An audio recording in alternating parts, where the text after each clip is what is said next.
দোয়া কুনুত পারেন না বলে যারা ভয়েতে বেতের নামাজই পড়েন না, তারা শুনেন তিনটা কাজ আপনার জন্য রয়েছে।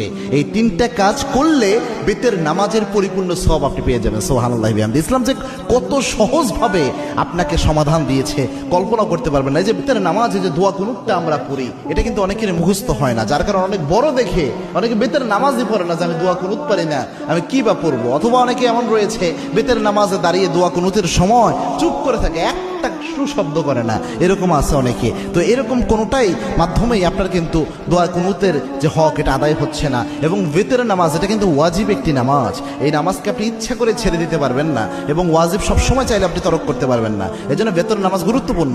এবং কি আল্লাহর হাবিব সাল্লাল্লাহু আলাইহি ওয়াসাল্লাম বলতেন, ইন্নাল্লাহা বিতরুন ইউহিব্বুল বিতরা, আল্লাহ রাব্বুল আলামিন নিজে বেজরকে আল্লাহ রাব্বুল আলামিন নিজে ভালোবাসেন। সুবহানাল্লাহ। এবং আল্লাহর হাবিব সাল্লাল্লাহু আলাইহি ওয়াসাল্লাম সফর অবস্থায়ও প্রায় সময় চেষ্টা করতেন বেতের নামাজ যেন ছুটে না যায়। আল্লাহু আকবার। এই জন্য বেতের নামাজ মা বোন যারা রয়েছেন, বিশেষ করে আমার যুবক বাবা ভাইয়েরা যারা রয়েছেন এবং আমার বাবাজিরা যারা রয়েছেন, বেতের নামাজে আপনি দোয়া কুনুত পারছেন না, আপনি কি করবেন?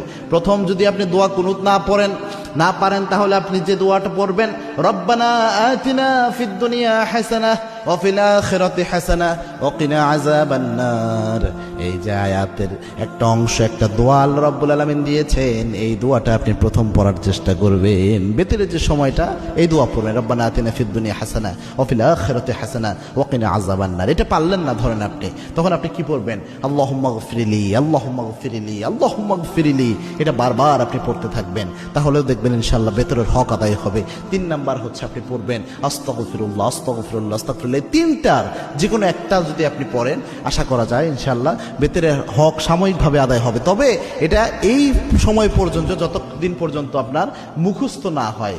আপনি চেষ্টা করতেছেন মুখস্থ করার জন্য, পাশাপাশি এটা দিয়ে চালায়া যাবেন। এটা আপনি সারা জীবন করবেন, এটা কিন্তু হবে না। দুনিয়ার সব আপনি মুখস্থ করতে পারেন, মাথায় রাখতে পারেন, আর যেটা মৌলিক একটা বিষয় ইসলামের, এটা মাথায় রাখতে পারবেন না, এটা কিন্তু হতে পারে না। এই জন্য চেষ্টা করবেন যত দ্রুত সম্ভব কয়েকদিন রিডিং পড়েন, রাতের বেলায় ঘুমানোর আগে দোয়া কুনুতটা রিডিং পড়েন, দেখবেন ইনশাআল্লাহ আস্তে আস্তে মুখস্থ হয়ে যাবে। আল্লাহ রাব্বুল আলামিন আমাদের আমল করার তৌফিক দান করুন। আল্লাহুম্মা আমিন।